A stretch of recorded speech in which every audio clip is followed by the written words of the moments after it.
The king now weighs almost 300 pounds as he lies comatose on the bathroom floor.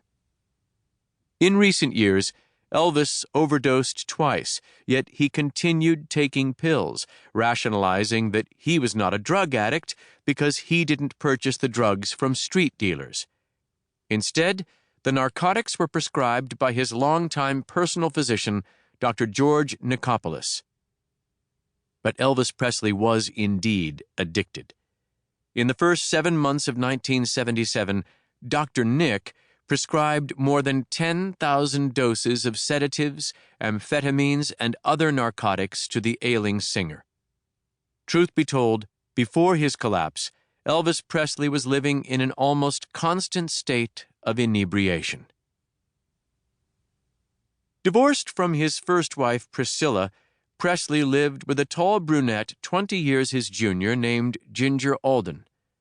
The couple resided in his mansion, Graceland, where he maintained a nocturnal lifestyle.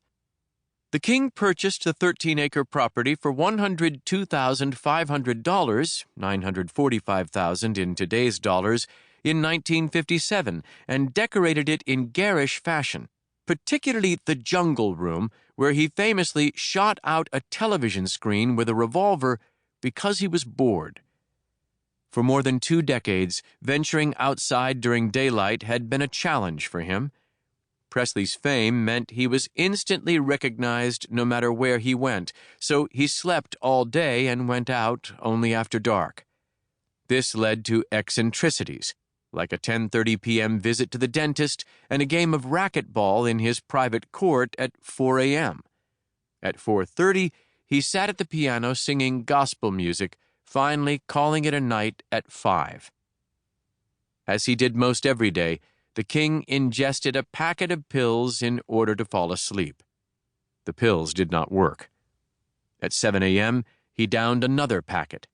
This was in addition to the codeine the dentist had given him the night before. At 8 a.m., Elvis Presley took a third packet of pills, this time a drug known as Valmid, used to treat insomnia.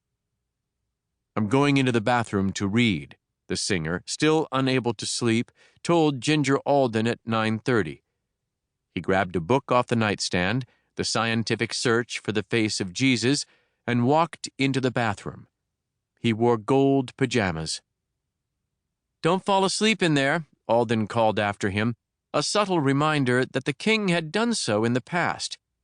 He suffered from chronic constipation brought on by his drug use, and as a result, he spent hours in the bathroom. "I won't," said Presley, uttering his last words. Ginger Alden, to whom Elvis Presley had proposed but whom he never intended to marry, fell back asleep. She woke at 1:30 in the afternoon to find the space beside her in bed empty. Knowing that Elvis needed to catch a 7 p.m. private flight to Portland, Maine for a concert, Alden thought he must be awake somewhere in the house. She phoned her mother, got dressed, and put on makeup. Then, after Elvis still hadn't returned to the bedroom, she went to the bathroom and knocked on the door. There was no response. Slowly turning the knob, she pushed the door open and screamed. There, head on the floor, posterior in the air, lay an unresponsive Elvis. His gold pajama bottoms were down around his ankles, and his face lay in a pool of vomit. The singer's body was cold, and his tongue was clenched between his teeth, nearly bitten in two.